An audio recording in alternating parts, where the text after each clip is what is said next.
O desafio de construir caminhos com menos burocracia para a aposentadoria ou para tirar as suas dúvidas sobre benefícios previdenciários. Aqui você tem as perguntas com as respostas feitas pelos telespectadores. E hoje na TV Metrópole, no Debate Metrópole, mais uma edição com muitas perguntas dos nossos telespectadores endereçadas ao nosso consultor e professor da área previdenciária, Paulo Bacelar. Professor Paulo Bacelar, seja mais uma vez bem-vindo ao Metrópole Debate pela nossa TV Metrópole, canal 26. Obrigado, Luzanor. E aí estamos à disposição aí para responder a nossos ouvintes. Temos muitas perguntas dos nossos telespectadores sobre os caminhos da aposentadoria. O senhor Antônio Carlos, do município de Caucaia, sede da TV Metrópole, pergunta: ele explica que trabalhou em uma empresa há 4 anos e perdeu um dedo durante um acidente e foi afastado há 8 meses.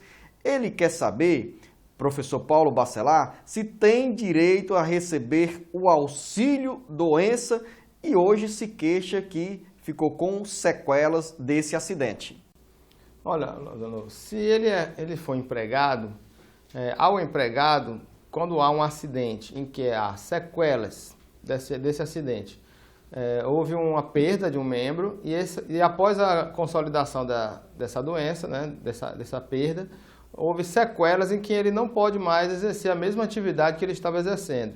Então, ao final do auxílio-doença, né, primeiramente ele vai ter um auxílio-doença, enquanto ele está provisoriamente incapaz para o trabalho, mas ao final do auxílio-doença, depois que tiver consolidado as suas lesões, ficando sequelas dessa lesão, ele vai ter direito ao auxílio-acidente, que é um auxílio que é 50% da média que ele teve para ser calculado o auxílio-doença, ele vai receber 50% daquela média, e ele vai receber o resto da vida ou até se aposentar, onde será cessado o benefício, ele ficará com a aposentadoria.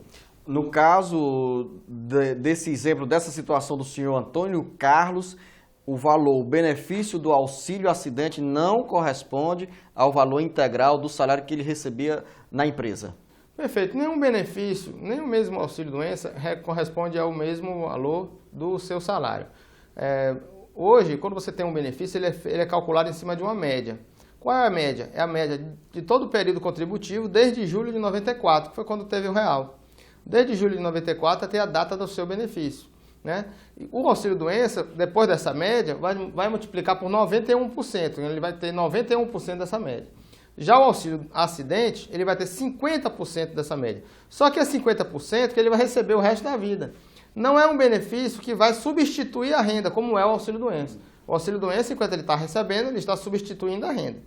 A partir do momento que ele recebe o auxílio-acidente, é como se fosse uma indenização pelo aquele acidente. Então, ele não tem uma substituição da renda. Você pode receber aquilo ali o resto da vida e vai poder trabalhar, vai poder acumular o seu salário com o seu benefício, vai poder ficar recebendo o resto da vida até se aposentar. A dona Creuza, do município de Caucaia, trabalha como doméstica. Ela tem 34 anos de idade e quer saber, professor Paulo Bacelar, se pode contribuir para o INSS como contribuinte individual.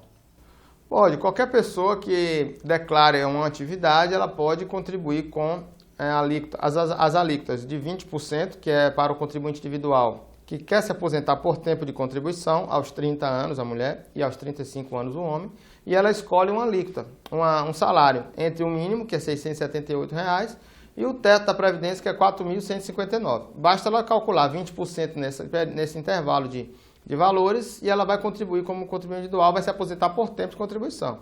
Agora, se ela quiser pagar o plano simplificado, que é de 11%, não é 20%, 11%, ela vai pagar 11% somente sobre o salário mínimo. Ele é um valor fixo.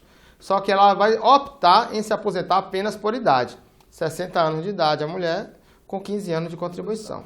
No caso aqui da dona Creuza, ela não explica se trabalha como empregada doméstica dentro da própria casa ou se trabalha para terceiros. No caso, se trabalhar para terceiros, não tendo carteira assinada, ela pode optar por esse caminho que você sugeriu de contribuir com 11% sobre o salário mínimo. E se trabalhar para a própria residência, ela pode contribuir com uma alíquota bem menor. Se ela trabalhar para a residência sem fins lucrativos, ela não, por exemplo, ela não está fazendo bolo para venda, ela não está fazendo empadinha, coxinha para vender para fora, quentinha para vender para fora, ela está trabalhando em casa.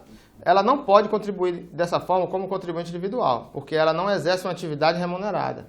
O que pode contribuir como contribuinte individual é quem exerce uma atividade remunerada. Se ela trabalha em casa para o seu convívio familiar, ela pode pagar como facultativa.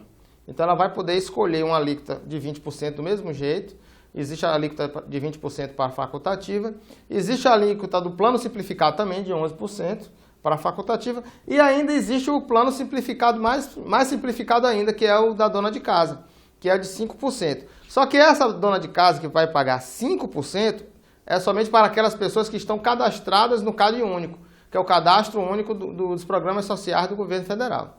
Então, se ela for cadastrada no CAD único e trabalha para a sua casa sem fins lucrativos, ela pode pagar 5%. Mas se ela trabalha em sua casa, não exerce nenhuma atividade remunerada, ela pode pagar 11% sem precisar ser cadastrada em nenhum plano de governo. Professor Paulo Bacelar, nesse caso das empregadas domésticas ou dos empregados domésticos, há uma grande demanda de perguntas, de questionamentos, e nós muitas vezes somos cáusticos ao cobrar que os patrões assinem as carteiras dos seus empregados domésticos. Mas tem um outro lado nessa história, que muitas trabalhadoras domésticas são cadastradas em programas sociais do governo federal, se recusam a ter a carteira assinada e muitos patrões as contratam pela carência de mão de obra. Como administrar essa situação tão delicada? Olha, Luzano, não é simples. Há um conhecimento errado das pessoas em que não pode trabalhar como empregado doméstico se tiver cadastrado no CAD único, por exemplo. Ela não perde o Bolsa Família se ela trabalhar de carteira assinada. O que vai fazer ela perder o Bolsa Família é uma renda per capita familiar de até 2 salários mínimos. Se ela recebe, como empregada doméstica, um salário mínimo, e o marido dela trabalha numa empresa e recebe salário mínimo, a renda per capita é 2 salários mínimos. Ela não vai perder o Bolsa Família. Mesmo assim, ela ainda vai ter o Bolsa Família, porque a renda per capita familiar pode ser até 2 salários mínimos. Então, não tem problema em assinar a carteira da empregada doméstica, ela não vai perder o Bolsa Família. Agora, mesmo que ela perca esse Bolsa Família, eu sugiro que a pessoa não contrate a empregada se ela não quiser que assine. Porque se ela está assinando uma carteira e sua renda é maior do que 2 salários mínimos, ela não faz jus ao Bolsa Família. Então, mesmo que ela não assine a carteira, a renda dela já vai ser maior do que 2 salários mínimos e ela já vai receber o Bolsa Família e ainda vai trabalhar recebendo o salário. Então, já deixa de ter direito àquela pessoa, deixando de dar aquele Bolsa Família para quem realmente tem direito. E outra coisa, Luciano, ainda é a proteção para o próprio empregador que assina a sua carteira. Mas há um conflito nesse cenário, que é o desejo de muitos patrões em ter determinadas pessoas trabalhando dentro das suas próprias residências e, por falta, às vezes, de mão de obra qualificada, dessa mão de obra, eles acabam optando em ficar com essas trabalhadoras que se recusam a assinar a carteira, com esse temor de perder o Bolsa Família. Como convencer esses patrões a não contratar esses trabalhadores? É simples, é a segurança dele na justiça. Porque essas mesmas pessoas que dizem que não quer que assine a carteira, na hora que há um rompimento do contrato, na hora que ela sai da casa, ou porque ela está insatisfeita com o trabalho, ou porque o patrão já não está mais gostando do seu serviço e quer mandado embora, ela vai procurar na Justiça do Trabalho a assinatura da carteira daquele período todo e, como diz a gente que estuda direito, como diz o pessoal, quem paga errado, paga 2 vezes. Então, se ele pagou, mesmo que ele tenha pago aquele período todo, o juiz, vendo que ele não assinou a carteira, ele vai aplicar uma multa nele por não ter assinado a carteira e ainda vai mandar contribuir todos aqueles atrasados do INSS e férias, 13º, caso ele não tenha recibo, né, por exemplo. Ele vai mandar pagar tudo de novo se ele não tiver recibo. Então, é melhor que para o próprio empregador que ele não deixe de assinar a carteira, mesmo que ela não queira, peça a carteira e assine em 24 horas, porque se ela não der a carteira para assinar, é preferível que ele contrate outra pessoa. Você está acompanhando a TV Metrópole, canal 26, aqui no Metrópole Debate, com as perguntas, dúvidas sobre os caminhos da aposentadoria. Daqui a pouco a gente volta com mais perguntas dos nossos telespectadores, endereçadas ao professor Paulo Bacelar.